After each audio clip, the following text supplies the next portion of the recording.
सत्यानाश हो, नाक कटा के रख दी तुमने हमारी। अरे कम से कम अपने अम्मा बाबूजी की इज्जत के बारे में तो सोचा होता। आज तुम्हारी वजह से ये लोग हमारे घर में आके हमें चार बातें सुना रहे हैं, वरना इन लोगों की मजाल। जबान संभाल के बात कीजिए। बाबा काही म्हणलेलं मी ऐकून घेणार नाही, सांगून ठेवतोय। क्या बोला हमने, क्या बोला? आप शांत हो जाइए। देखिए वो मुन्ना से बात कर रही हैं, बाबूजी के बारे में कुछ नहीं कहा उन्होंने। आप शांत हो जाइए। वही नहीं मोटे जरा बेहतर नहीं।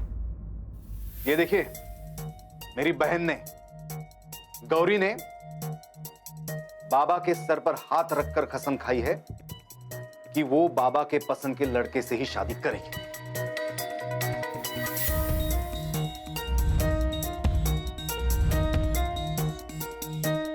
अब आपके बेटे को हमारी बेटी से दूर रहने के लिए कहिए और जल्द से जल्द वापस अपने गांव जाइए, वरना सोसाइटी ऑफिस में मुझे कंप्लेंट करनी पड़ेगी। कंप्लेन करनी पड़ेगी? हाँ, किस बात की कंप्लेन करनी पड़ेगी? अरे हम किराया देते हैं, इस घर में रहते हैं, क्या बिगाड़ा है हमने आपका? नर्मदा जी शांत हो जाइए। अरे क्या कह रहे हैं ये? सावंत साहब, आप जो कह रहे हैं हम समझ रहे हैं। हमें भी लगता है कि हमारा यहां से चले जाना ही बेहतर है, लेकिन क्या है कि हम तुरंत नहीं जा पाएंगे। वो क्या है ना कि हमारे यहाँ हम लोगों में चौमासे में घर नहीं बदलते हैं, तो चौमासा खत्म हो जाएगा, उसके बाद हम यहाँ से चले जाएंगे। ठीक है, चल ले।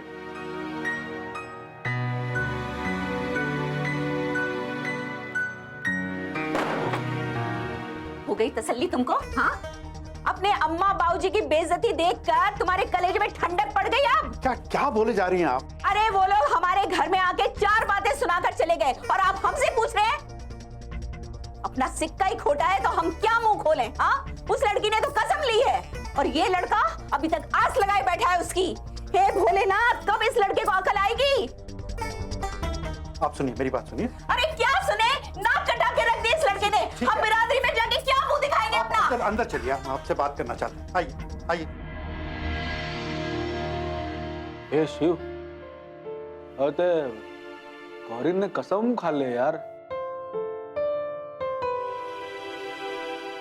कसम का तोड़ सिर्फ कसम है। मतलब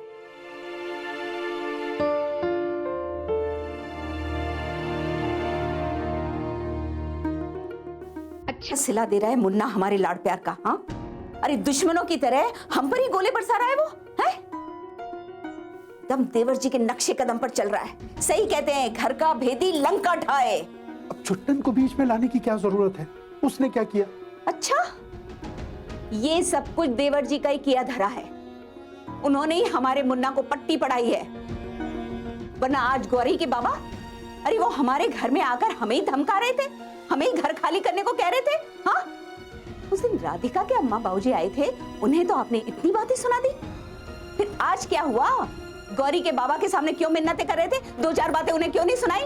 नर्मदा जी, पहले हमारी बात तो सुन लीजिए आप। जो कुछ सुनाना था गौरी के बाबा को क्यों नहीं सुनाया? क्योंकि वो आप ही की बात कर रहे थे। हमारी बात कर रहे थे? जी हाँ, जो आप इतने दिनों से करना चाहती थी और नहीं कर पा रही थी, सावंत साहब ने वही बात की।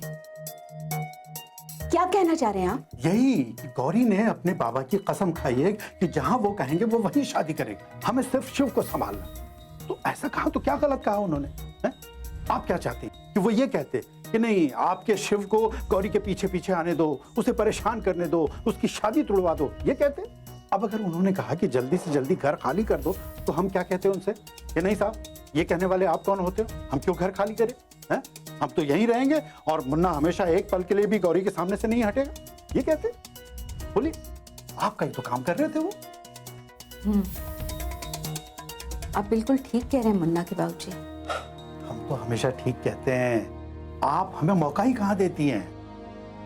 देखिए क्या है नर्मदा जी कि ये जो वक्त है ना, ये जोश से नहीं होश से काम लेने का है।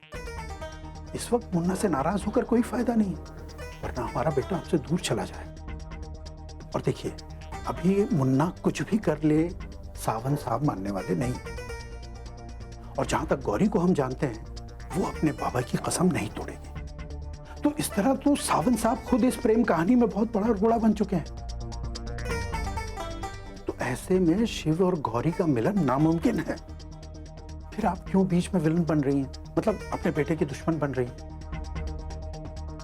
इस वक्त मुन्ना को आपकी जरूरत है।